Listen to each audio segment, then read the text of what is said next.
Hello everyone, आपका स्वागत है अवधेश मिश्रा नीट चैनल में। 144 क्वेश्चन देखते हैं। ये क्वेश्चन इंपॉर्टेंट है, इसका सलूशन ध्यान से देखेंगे। ठीक है। Identify compound x in the following sequence of reactions. देखिए इस रिएक्शन में क्या हो रहा है, टॉल्यूइन का रिएक्शन करवाया जा रहा है Cl2H से। पूछ रहा है एक्स क्या बनेगा। यहाँ से जब भी हम एक्स का हाइड्रोलिसिस कर रहे हैं तो क्या बन जा रहा है, बेंजल डिहाइड बन जा रहा है। ठीक है। पूछ रहा है एक्स क्या बनेगा, ध्यान से देखेंगे इस क्वेश्चन को। ठीक है। देखिए कन्वर्जन के जितने भी क्वेश्चन होते हैं नीट एग्जाम में बहुत ही इंपॉर्टेंट होता है। ठीक है, हर साल ही एक क्वेश्चन आता है कन्वर्जन का, इसलिए इसका सोल्यूशन ध्यान से देखेंगे। ठीक है। देखिए पहला स्टेप क्या है, पहला स्टेप है फ्री रेडिकल सब्स्टिट्यूशन रिएक्शन। यहाँ पे कौन सा रिएक्शन होगा, फ्री रेडिकल सब्स्टिट्यूशन रिएक्शन होगा। Cl2H का रिएक्शन CH3 के साथ होगा। ठीक है। देखिए जब भी कोई भी रिएक्शन लाइट के प्रेजेंस में होता है ना, तो वो क्या होता है, वो तो फ्री रेडिकल रिएक्शन होता है। फ्री रेडिकल रिएक्शन होता है। और फ्री रेडिकल रिएक्शन किसके साथ होता है, फ्री रेडिकल रिएक्शन किसके साथ होता है, एल्केन के साथ होता है। ठीक है, इसलिए इसका रिएक्शन किसके साथ होगा, CH3 के साथ होगा। क्या होगा Cl2H में, देखिए इसमें क्या होता है, यहाँ से 2 हाइड्रोजन को हटाना है और 2 Cl लगाना है। ठीक है, हाइड्रोजन को हटाना है, Cl लगाना है।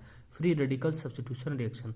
ठीक है, हाइड्रोजन को हटाना है, Cl लगाना है। अब ध्यान देंगे कितना हाइड्रोजन हटाएंगे कितना Cl लगाएंगे। ये भी देखिए यहाँ पे करना क्या है, यहाँ से करना क्या है, यहाँ से 2 हाइड्रोजन को हटाना है, यहाँ से 2 हाइड्रोजन को हटाना है, यहाँ से 2 हाइड्रोजन को हटाना है और 2 Cl लगाना है। हमको किसके हिसाब से चलना पड़ेगा, बेंजल डिहाइड के हिसाब से चलना पड़ेगा। ठीक है, बेंजल डिहाइड के हिसाब से चलना पड़ेगा। देखिए बहुत लोग ये भी सोचते हैं कि यहाँ से 3 हाइड्रोजन को हटाएं, यहाँ से 3 हाइड्रोजन को हटाएं और 3 Cl लगाएं। अगर आप 3 हाइड्रोजन को हटाएंगे ना और 3 Cl को लगाएंगे, अब उसका आप Cl3 का हाइड्रोलिसिस करेंगे तो बन जाएगा एसिड। ठीक है, हमको क्या बनाना है, हमको बनाना है बेंजल डिहाइड। ठीक है। देखिए तो आप क्या करेंगे, यहाँ से 2 हाइड्रोजन हटाएंगे और 2 Cl लगाएंगे, कंडीशन के हिसाब से चलना है।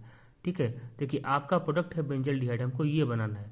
ठीक है। अब देखिए यहाँ से 2 हाइड्रोजन हटाएंगे, 2 हाइड्रोजन हटाएंगे और 2 Cl लगाएंगे, बिल्कुल इस तरीके से।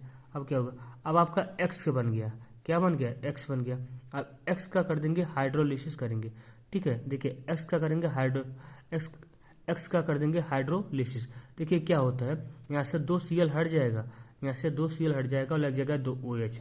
ठीक है। अब आपको भी पता है कि एक कार्बन पे कभी भी 2 OH स्टेबल नहीं होते हैं। एक कार्बन पे कभी भी 2 OH स्टेबल नहीं होते हैं। तो यहाँ से H2O बाहर निकल जाएगा। जैसे यहाँ से H2O बाहर निकला, ये बन जाएगा बेंजल डिहाइड। क्या बन जाएगा, बेंजल डिहाइड। यानी आपका X क्या हो जाएगा, CHCl2 हो जाएगा। CHCl2 क्या हो जाएगा, डी ऑप्शन करेक्ट हो जाएगा, डी ऑप्शन करेक्ट हो जाएगा। अगर आप ऐसा करते, यहाँ से 3 हाइड्रोजन को हटाते, 3 Cl लगाते, अब होता इसका हाइड्रोलिसिस होता। ठीक है, ये बनता। तो यहाँ पे क्या होता, 3 Cl हटता और आता 3 OH आता, 3 Cl हटता 3 OH आता। ठीक है, उसमें से आप क्या करते, आप H2O निकालते, तो यहाँ से बन जाता है एसिड बन जाता है। ठीक है, इसलिए ये वाला नहीं होगा, ये वाला भी नहीं होगा। ठीक है, क्या हो जाएगा, डी ऑप्शन करेक्ट हो जाएगा। ठीक है। देखिए अगला क्वेश्चन देखते हैं। Reaction between benzaldehyde and H2O is reaction between benzaldehyde H2O is presence of dilute NaOH is known as. पूछ रहा है क्या है, ये कौन सा नेमिंग रिएक्शन है। देखिए बेंजल डिहाइड है, एसिटोफिनॉन है। ठीक है, एसिटोफिनॉन के पास अल्फा हाइड्रोजन होता है, 3 अल्फा हाइड्रोजन होता है एसिटोफिनॉन के पास। PHCOCH3 होता है, PHCOCH3। इसके पास अल्फा हाइड्रोजन होता है, इसके पास अल्फा हाइड्रोजन नहीं होता है। तो presence of dilute NaOH is known as, वो भी किसके प्रेजेंस में कराया जा रहा है, डाइल्यूट NaOH के प्रेजेंस में कराया जा रहा है।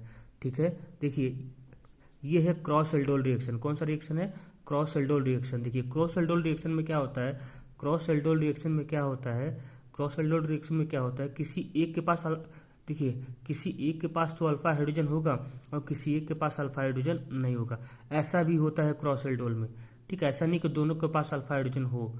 ठीक है, क्रॉस एल्डोल में किसी एक के पास अल्फा हाइड्रोजन है और किसी के पास अल्फा हाइड्रोजन नहीं है, ये रिएक्शन तब भी हो जाता है। ठीक है, ये क्रॉस एल्डोल में क्या हो जाएगा, फर्स्ट ऑप्शन करेक्ट हो जाएगा। ठीक है, याद रखेंगे क्रॉस एल्डोल में क्या होता है, किसी एक के पास अल्फा हाइड्रोजन हो और किसी एक के पास अल्फा हाइड्रोजन न हो तो रिएक्शन हो जाता है, उसको बोलते हैं क्रॉस एल्डोल। ठीक है, जैसे यहाँ पे बेंजल डिहाइड है, इसके पास अल्फा हाइड्रोजन नहीं है। आप कहेंगे सर एल्डोल रिएक्शन में क्या होता है, अल्फा हाइड्रोजन का होना मस्ट होता है।